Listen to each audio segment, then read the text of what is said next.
Hi guys, so one of the things that I talk about all the time with people coming in to do a bathroom renovation is they say to me, where do I start? And it's a really good question.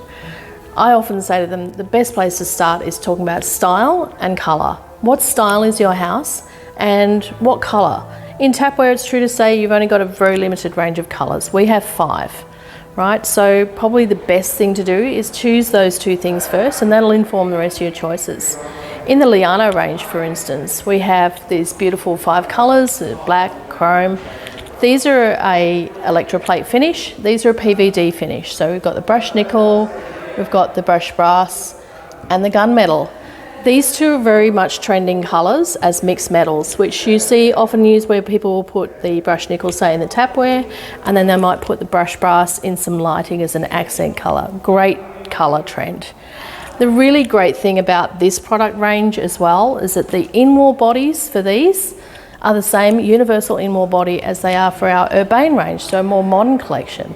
So for future-proofing your renovation, great idea. If you want to know more, come and see us here, book an appointment through the Caroma website, open 7 days.